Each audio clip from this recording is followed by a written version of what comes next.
And again, the other video actually photographs all the weapons they were, once the battle was over, they got all the weapons together, and you see all of them on the top of the ship that they're photographing, and you're seeing this firsthand. I mean, it's not something that would make sense, You see these people beating these IDF soldiers as soon as they get on board. They're throwing stuff at them as they're rappelling down the ropes. And you saw the kind of warning they got. It wasn't like they were trying to provoke something. But this is what Muslims do. Okay? And I know you could say, well, I have a Muslim friend, he's not like this. Well, he's not reading his Quran or following it. Because they should be doing this if they're going to follow the Quran. They should make holy war or jihad against the unbelievers and kill them according to the Quran and these other, people that are leaders in this movement. That's what the Quran teaches. And we'll look at that too in this study. And I've done several teachings on the hypocrisy of the Islamic Muslim religion. It knows no end. It truly does. It knows no end.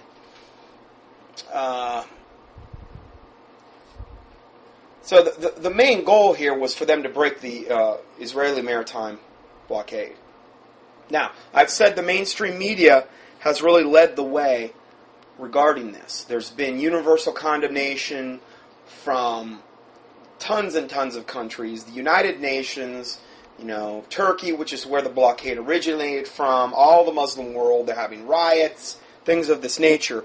And I've also seen Christian organizations and alternative news, many, almost virtually every one of the alternative news sources that I cite are absolutely on the side of the United Nations and the Muslims. Absolutely. They're in universe. In fact, the head of the spear, at the spear tip of this, I would have to say Alex Jones's website is at the tip of the spear regarding this, and that Paul Craig Watson guy or whatever. He's wrote all kind of things. And I thought to myself, are you guys insane? Did you watch the videos? I sent them all the footage. Got no response whatsoever. So,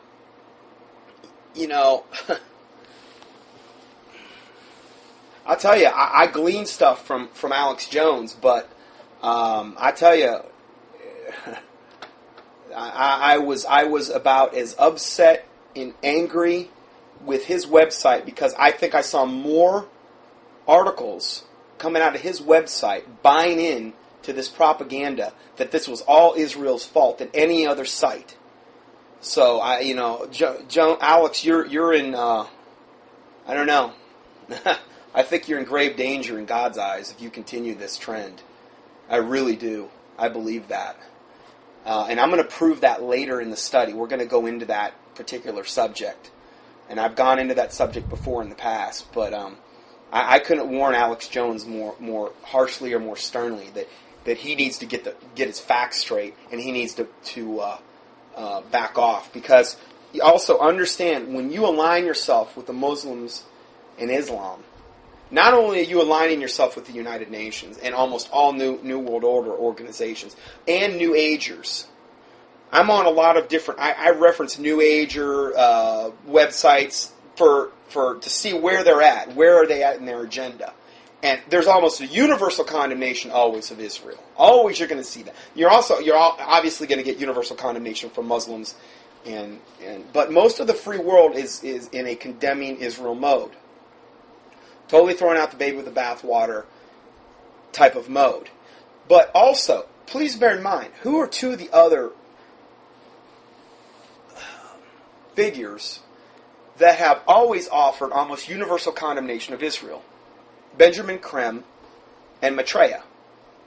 You go up their website, you can do keyword searches for Israel, and it is always they are aligning themselves with the Muslim in the Islamic movement. Every single time. Universal condemnation of Israel. Israel is the bane of all existence. They're the reason they're a big, gigantic reason this world is the way it is. And they have to stop. And they have to be... The reality is if they said what they really meant, they would say they have to be eliminated. Why would Satan want Israel to be wiped off the planet? Didn't he kind of try that with Hitler? Okay, didn't he kind of already do that once? Why would he want to do that? Well, obviously so that the Bible, particularly the book of Revelation, could not be fulfilled. There's a lot of references to the Jews, whether it be the 144,000, the 12 tribes, and these types of things. There's a lot of references to the Jews in the book of Revelation.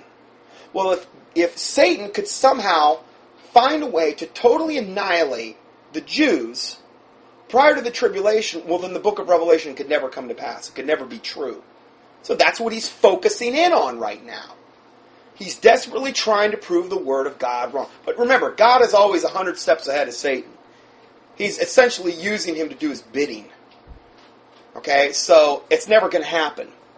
But people need to understand the big picture of why is there this demonization going on. Here's the next article. The Flotilla, I'll just start reading. Organizers of this flotilla, this Islamic flotilla that was trying to break through this Israeli naval blockade of Gaza, they were using children as human shields to keep Israel from attacking the boats. Chairman Bulmet Yildirim of the Turkish Humanitarian Relief Foundation, known by its Turkish initials as IHH, said so. He said so. Not the Israelis. He said so. During an interview on the group's website in which he was seen holding a baby that was on board the boat Mavi Marama, which is the boat that this attack took place on. Organizers have expressed a wish that any confrontation between the boats and the Israeli Navy take place during the day for better media coverage. They expected the confrontation to take place during the daylight hours Monday morning, but the Israeli Navy intercepted the lead ship late Sunday night. Now, this isn't the IDF or Israel saying this. This is, I don't know why they would even admit to this, but this is from essentially the IHH, which were the ones behind the goods and behind this flotilla, the Turkish Humanitarian Relief Foundation. This was from the chairman. He said this, Bulent Yildirim. And I give you the links to all these things. You can check them all out. He was seen holding a baby on board, this is typical.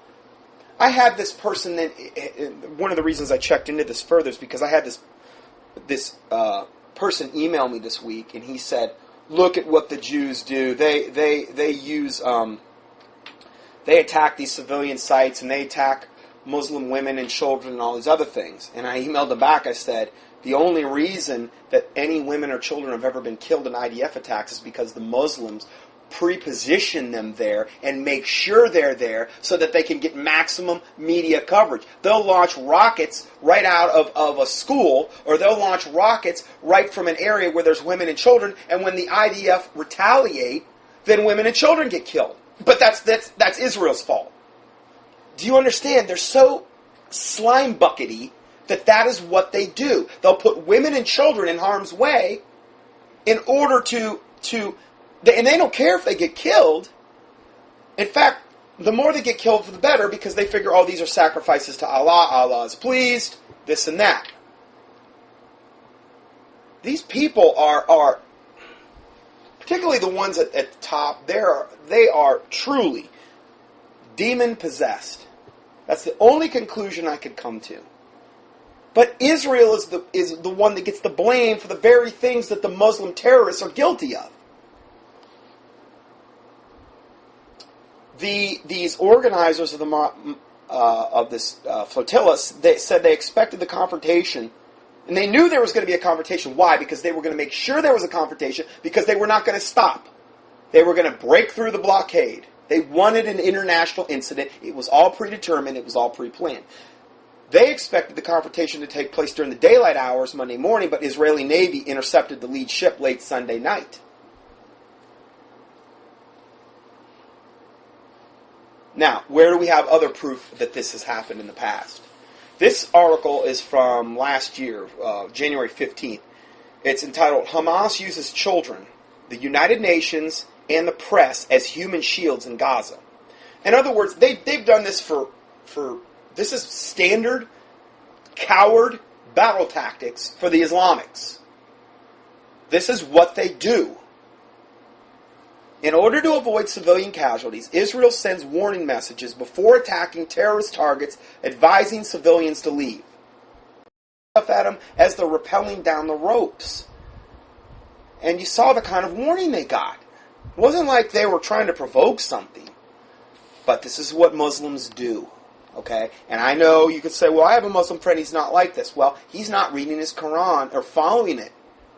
Because they should be doing this if they're going to follow the Quran. They should make holy war or jihad against the unbelievers and kill them according to the Quran and these other, people that are leaders in this movement. That's what the Quran teaches. And we'll look at that too in this study.